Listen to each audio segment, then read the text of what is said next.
everybody. Welcome in for another episode of Vol Club Confidential, brought to you by the great friends at Knoxville Smiles. We'll talk more and learn more about them coming up, but before then, we bring in James Clausen of the Volunteer Club. James, new involvement with the Lady Vols, with the Volunteer Club. You've seen a couple of returning players, ink deals with the Volunteer Club, and would expect more to come.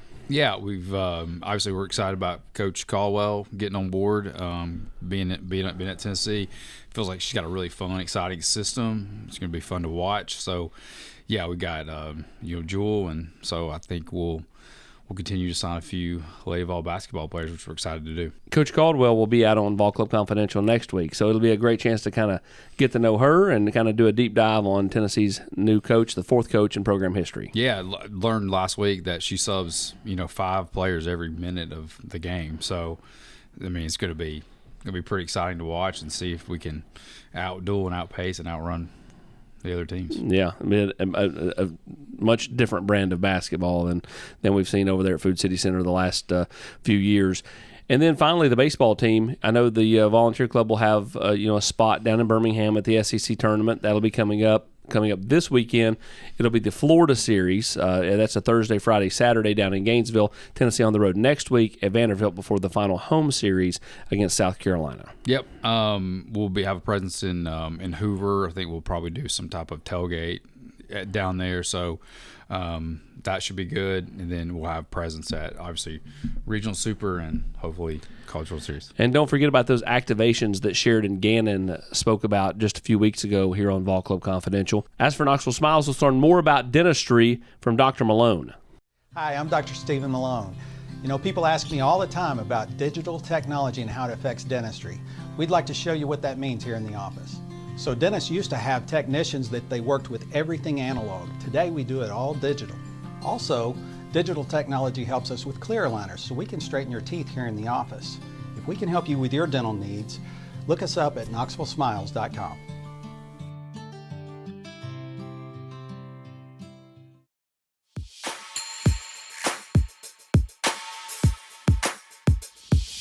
What's up, Blake? How you doing? Good, man. You?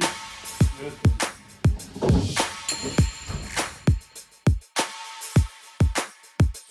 Blake, you're a Northern California guy. Brentwood, just east of kind of like San Jose, San Francisco-ish area. Mm-hmm. Did that make you a big Giants guy? What A's? What did we grow up cheering for? I was born in Oakland, so I'm a big Oakland guy, even though we lost all of our teams in the past 3 years. Big Warriors, Raiders, A's guy. I grew up hating the Giants, hating the Niners, but I mean, I've learned to kind of like them because they're the only teams that have stayed so far. Yeah. So, big A's and Raiders guy. What was it like growing up in Northern California? California, I mean, there's a ton of talent in certain one little area. So I mean, baseball, football, basketball. I was playing them all, and there's talent in all of it. I mean, the sports is huge. Going to sports games are huge. There's not really much else to do other than sports. And then having Southern California kind of right next to us where we could just drive down and go play tournaments down there where there's arguably even better talent than we have up there. It was pretty fun. California's a spot where, you've got all this different kind of, just, the topography changes. You got mountains, you got beaches, you got, awesome stretch of coastline. Where's your favorite spot in California to be? I love the beaches in Southern California. I mean, that's kind of a newer thing. I used to hate the beach because of the sand, but as I've gotten older, I've gotten to like it better. When I was younger, I used to love going camping up north. It's all woods, all redwoods, so it was beautiful. Went camping on the Eel River all the time, end of July, right before we went back to school. So that was kind of our last time of freedom before we had to go back to school. So that was a place I liked going to. Are those the best times? I can think, back, I'm a lot older than you are, but I can think back to there are little things where man, I miss that, right? I miss that part of being a kid. Mm-hmm. I'd say my favorite times were, just playing travel ball.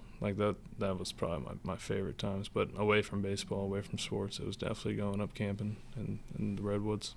When did you know baseball was it for you? I stopped playing, or I was playing football and baseball when I was younger. Didn't really get into basketball till later. I was kind of pretty good at both. I was a linebacker in football. I loved hitting people. I loved getting Stunned that you like hitting people. Well, I don't know why, but I just liked hitting people. I mean, I love that part of the game. And at some point, I just decided to stop playing because safety reasons, obviously. I'd rather play a game that's safer than, risking your own health. So I got into baseball and started getting bored when it was off season. Got into basketball a little bit and wasn't great. I played till my freshman year of high school. I started fouling out every single game, so I stopped playing. Basketball. So you're over there. You're playing first base. Have you always been first baseman? I mean, or did you used to play other spots growing up? In high school, I played all right field, all 4 years there.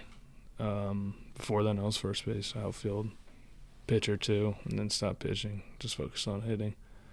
I hated first base in high school. Like, I absolutely despised it.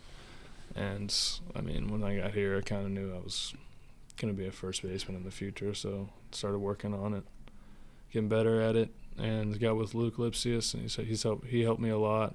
And when he left, Ricky Martinez did as much as he could to help me at first, even though he never played over there. He was always watching videos, and I just listened to him, and I got a lot better. What was the biggest takeaway you had from Luke and Ricky, and like what advice did they give you that kind of sticks with you when you're out there now? Kind of the same advice my high school coach gave me. I would always play defense without using my legs, so I'd always put myself in the wrong spot when I'm going for a ball, or my footwork around the base wouldn't be as good. So I started getting on the ladder, the jump rope, other stuff, and then once I got that kind of dialed in, I did more hand work, so like machine picks or whatever, or just having someone hit fungos at me and I have to pick them over there at first base, or just stuff like that helped me a lot. Your first year you did a lot of DHing, with Luke being the first baseman. Mm-hmm. Then you become the first baseman last year, and defensively, there were points where you struggled.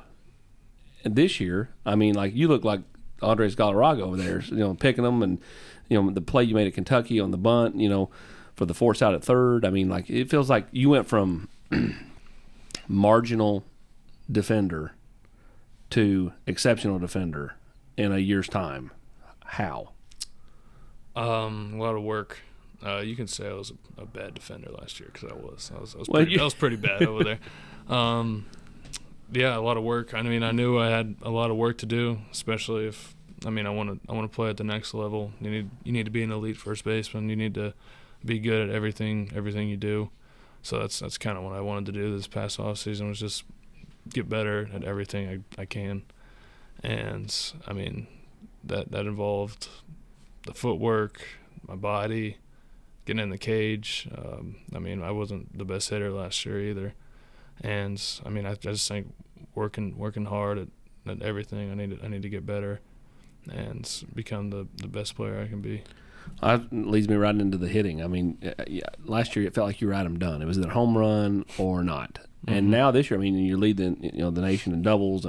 You're still hitting home runs, moonshots. You're much more patient at the plate. It's easy to say I put in a lot of work, but specifically, what did you do to become a better hitter? My main problem last year was the switches, or the pitches I was swinging at. And, I started swinging at everything. And, that just put me in bad counts. And, that's what you don't want when you're at the plate. So my main goal this offseason was to swing at strikes. That was it. Because I wanted to keep it simple, and I knew if I kept it simple, I'd be a better hitter, because that's how you become a better hitter, is just keep it simple. Everything else will take care of itself.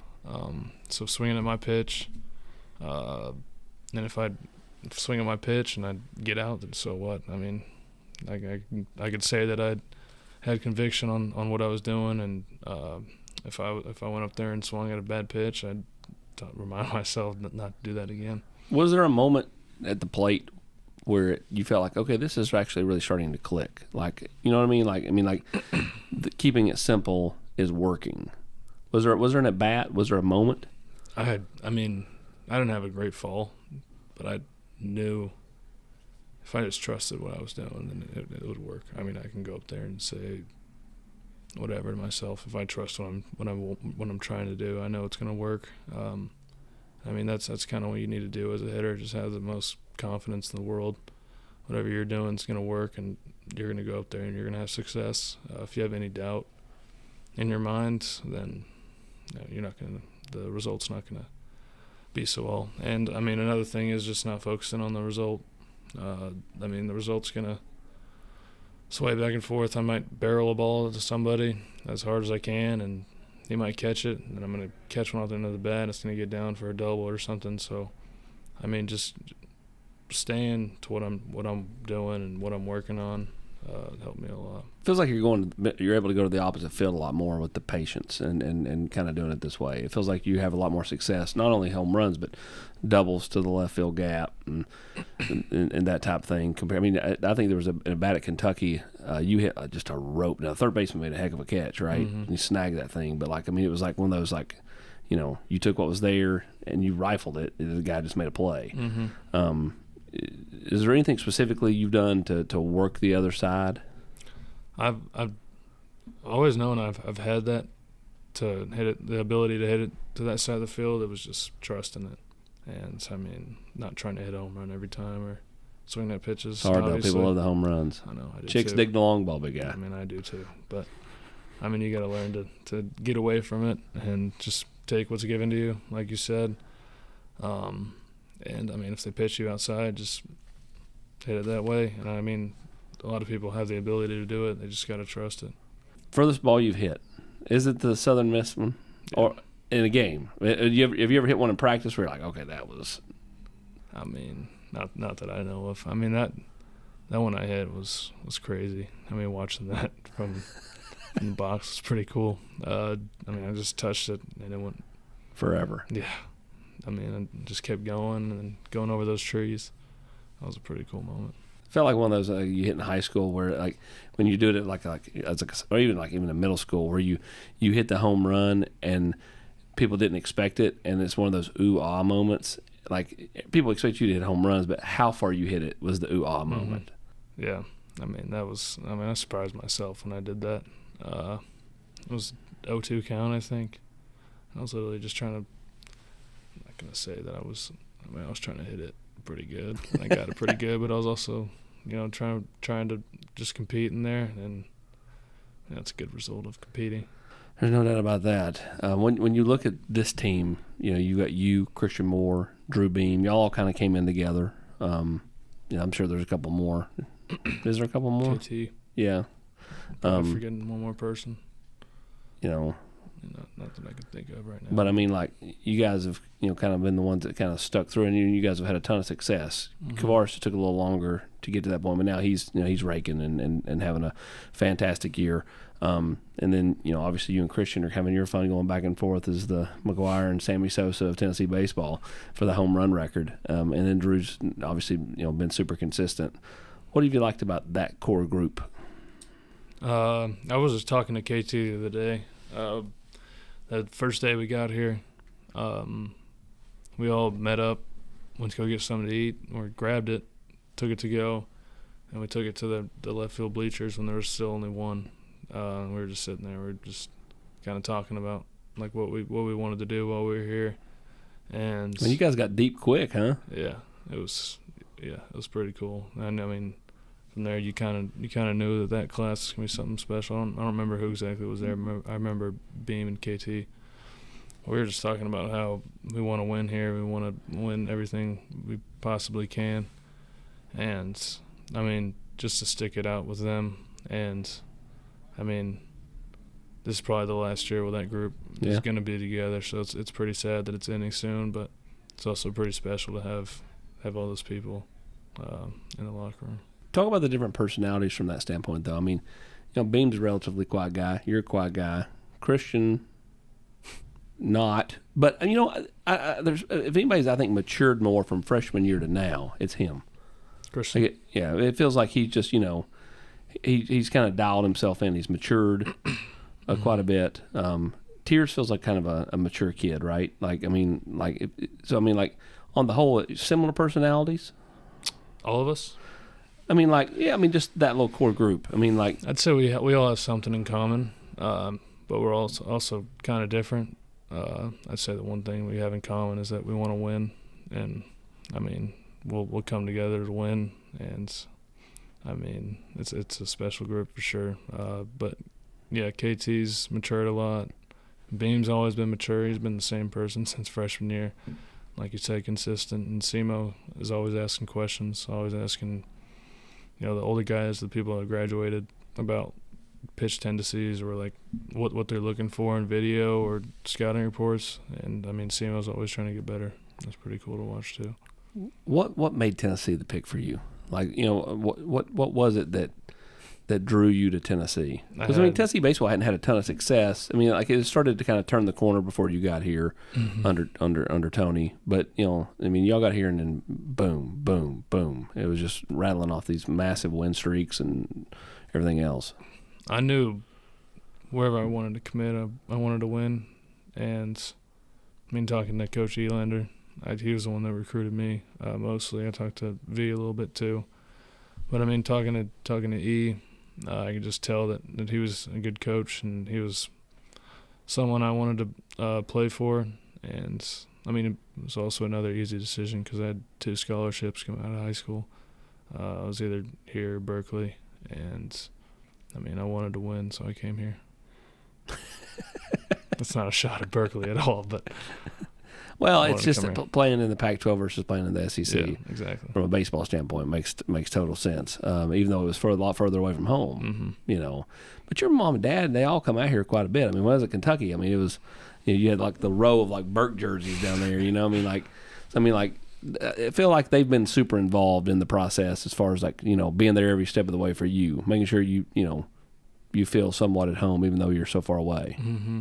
I mean, that's how my family's been since I started playing sports. My grandma and grandpa didn't miss a game before college. They were at every single game whenever I was playing. I could have been playing underwater basket weaving. They were going to be there supporting me. And, I mean, same thing with my parents. They support me a lot. My mom obviously watches everything that happens with me. She's big on the Twitter. Yeah. Or X. Yeah. Or X, whatever it's called now. And my dad, same thing. He's texting me after every game saying, wipe it off or good job or whatever needs to be said.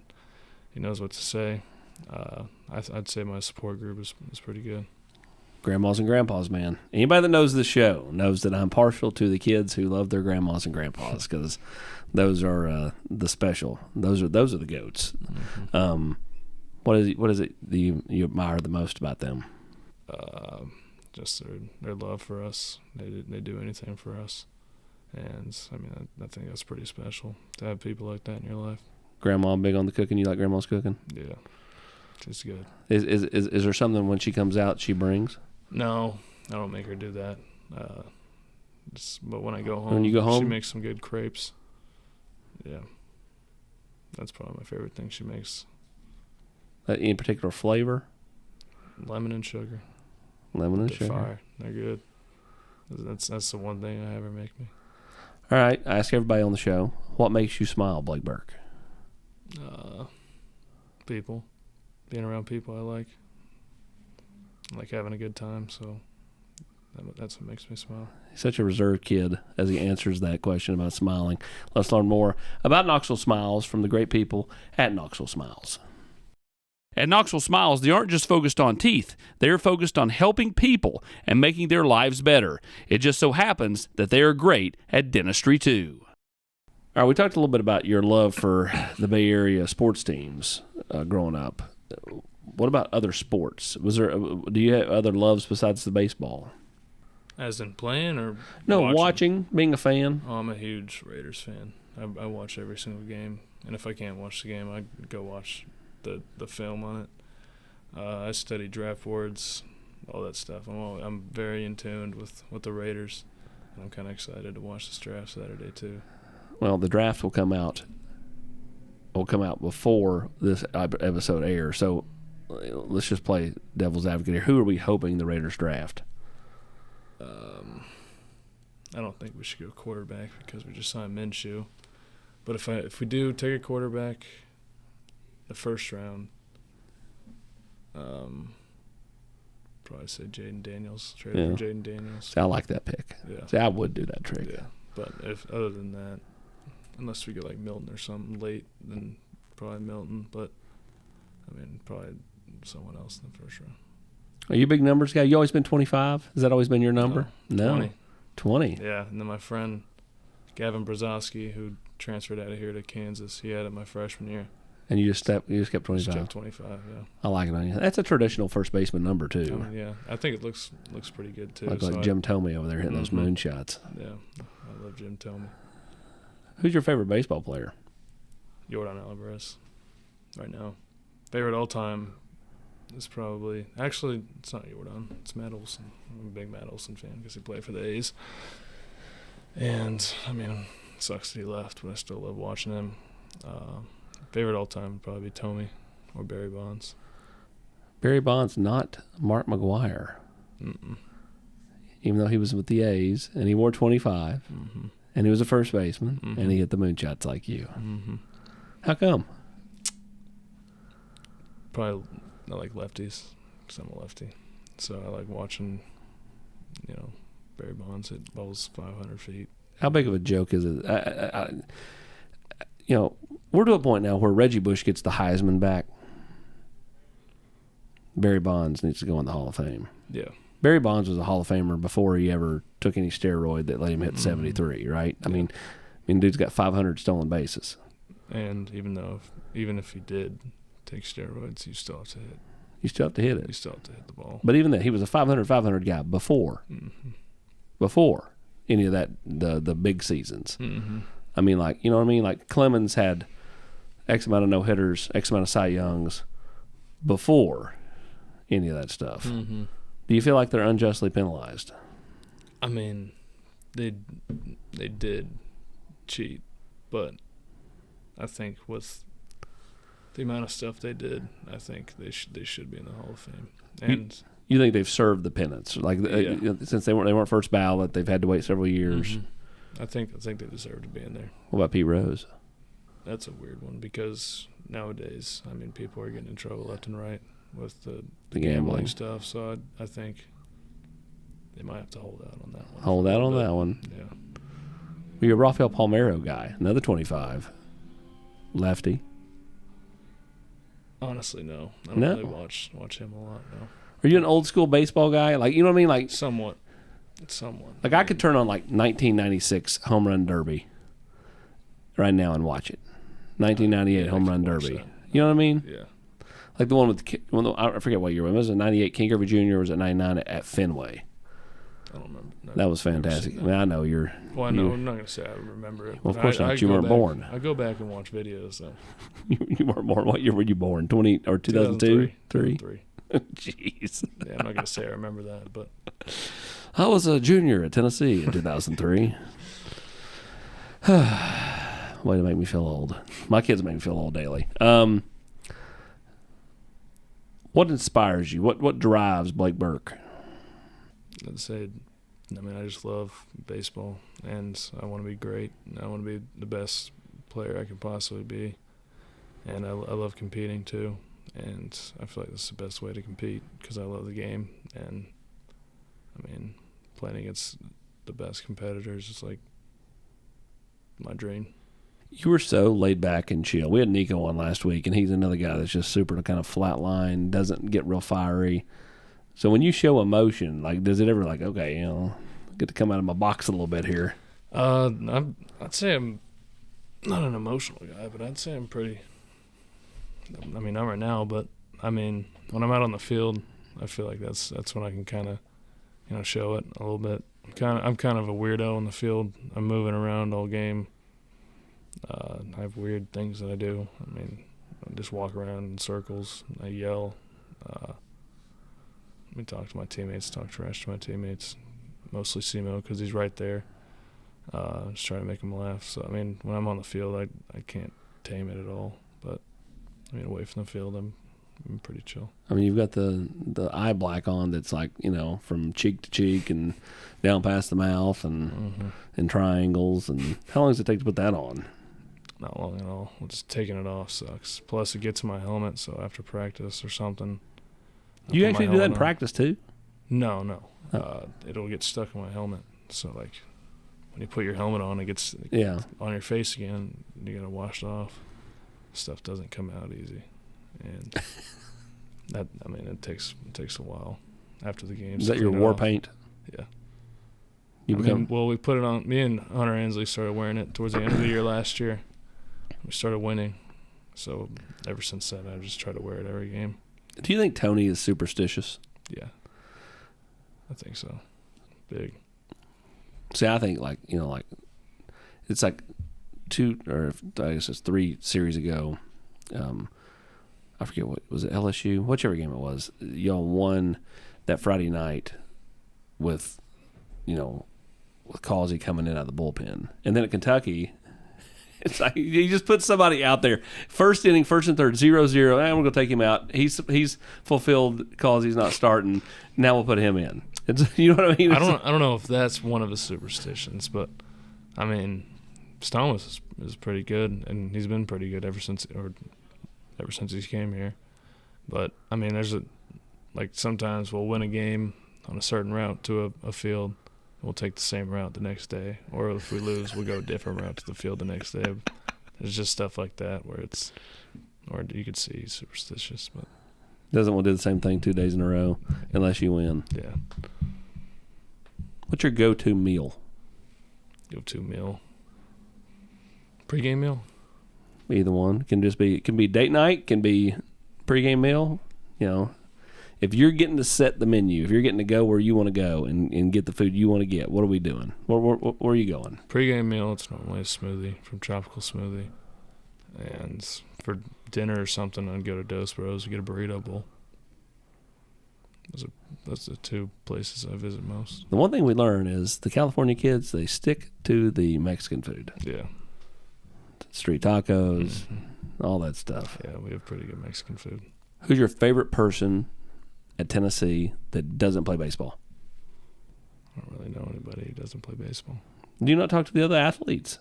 Not really. I mean, I've talked to Zakai once or twice. No. Zakai, the real New Yorker. Christian Moore has no New York accent at all. No. It's very strange. Well, when he gets mad, he does. It comes out. But other than that, no. Those are just 4-letter words, Blake. Yeah. That New Yorkers say. Yep. What? Yeah, you walk through the complex, and like you are very to yourself. Like I'll watch you walk through when we're over there for football press conferences and stuff, and you're just always just like head down, getting from point A to point B. Yeah. I mean, I have a small circle, kind of. I say my circle's at the baseball field. Not that I don't support any other team. I go to every single event I can go to. But I mean, I'd say people that I talk to is just baseball players. Not for any specific reason or anything. It's just. Who's the one guy you can count on? If you picked up the phone, if you needed somebody right now on that baseball team, and you picked up the phone, who you calling? I have 2 people that would probably answer: Hunter Ansley or Billy Amick.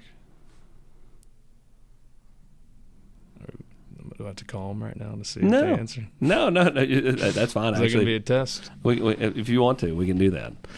Do you think they would answer? Do you want to see? Yeah, let's see. Why not? We're breaking ground here, and we're trying something new. This actually may turn into a segment where we just randomly call people. Who we calling, Hunter or Bensley? Billy.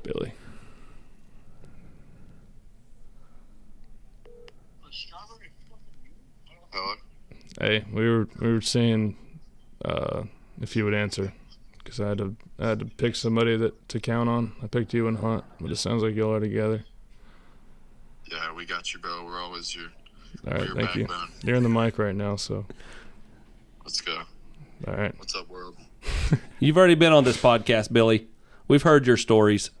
Shout out to your uncle. Shout out to your uncle, though. He's a sweet man. Yep. Well, good deal.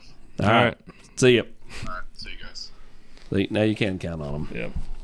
Yep. No, I know they're there. He said they're my backbone. That's what he just said. So What is this hat you're wearing? I got it from Dick's. It's a Tiger I take Woods it as hat? a Tiger Woods hat. Yeah, that's how It's I a take goat. it. The goat, yeah. Yeah, I think it's a pretty cool hat. It's And it's hat. orange, so Yeah, that's a wear cool it hat. and everything. This is true. Favorite uniform? I like the feel of the grays, but I think the blacks are the best. Everybody loves the black. Yeah.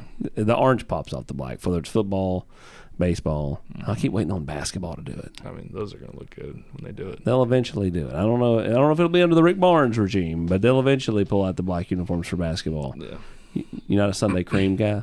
I like the creams. They're just a little heavy. They get hot sometimes, but I think they look really good. The temperature's finally turned. I don't feel like y'all had any real cold series this year. Like 2 years ago, you had Kentucky. Last year, you had Missouri, where y'all played in like 30. I don't think you've had that this year. We've had a couple midweeks where Yeah, it's but I mean pretty an cold, SEC but play. Nothing crazy, no. Yeah. I remember. You like when it's officially like, okay, it's 80 degrees every day we play. Yeah. Yes. Ball flies Ball out Lindsey flies Nelson. everywhere, no matter where you go. You get to wear a short sleeve every day. It just feels good. You get a little baseball tan. You get white down here and then tan, back to white. You get a weird. How different does Lindsey Nelson look compared to when y'all first got here? With all the Completely upgrades. different. When I first got here, like I said earlier, it was one deck. There was those, rather pitiful, It was those yes. tables down the left field line. There wasn't even that little bleacher, portable bleacher. They had or they had one row of porches that first year you were here, and now they Well, got 3. In the fall they did, and then they built the second deck in the Yeah. winter. And this for the spring of 22. Mm-hmm. How much pride do you and the rest of the guys take in, like, they're building this thing based off what we've done. Like, they're investing in the program because the success we've had with Coach Vitello. I think it started. I mean, we weren't here for the building of this program at all. We're just trying to keep it going. I mean, there was a couple of years where, just from hearing stories, they had to grind a little bit. Not the best or not the most talented teams, but I mean, they got to work, and I'd say they probably had a bigger part in it just because they had to, play in the lesser stadium or whatever with the lesser facilities. And I mean, we kind of are spoiled now.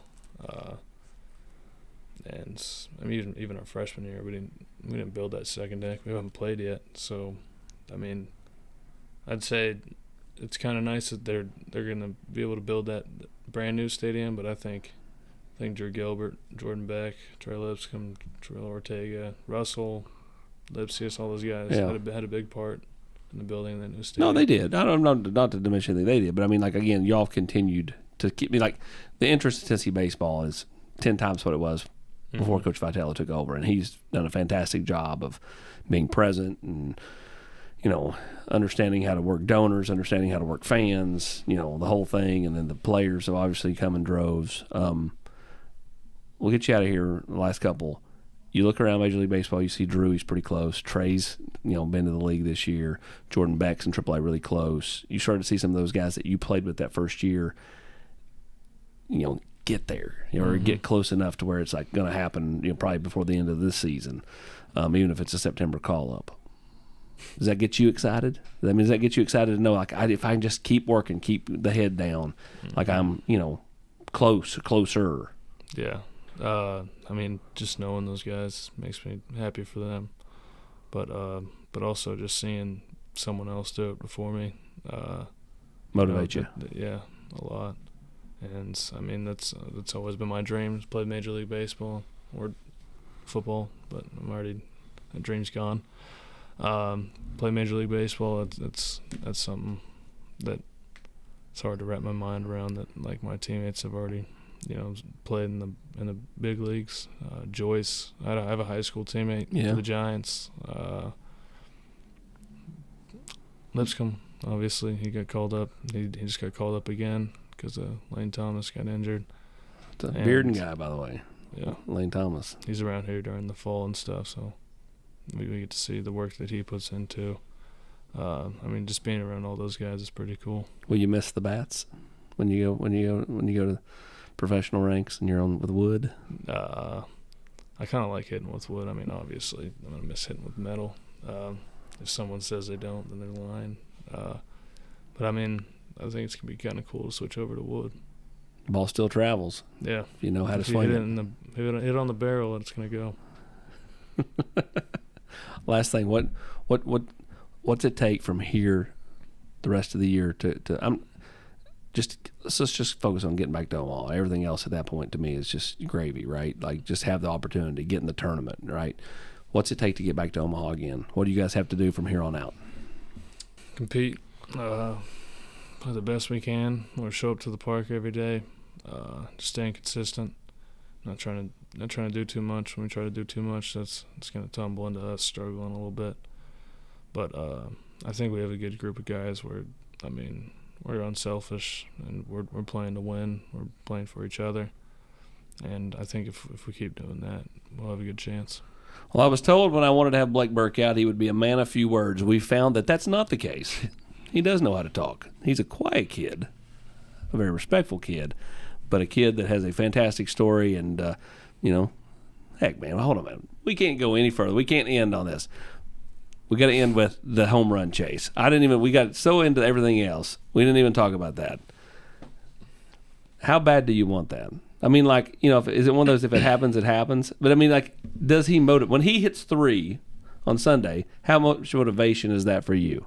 I wasn't even thinking about it on Sunday because, I mean, we were in the middle of a battle with Kentucky, which is a really good team, and it felt pretty good to go in there and get that series. But, I mean, I'd trade all 40, whatever I got, 41, 42 of those for a national championship. So, I mean, if we win a national championship, I don't care either way. There you go. See, team guy. This is what we're talking about. But, hey, go get both. Get greedy. You only live once. Yeah. I wouldn't mind taking it, but. All right, go do it. Trade them all for a national championship. Blake, man, we appreciate you. We appreciate the time, and good luck the rest of the way. Thank you.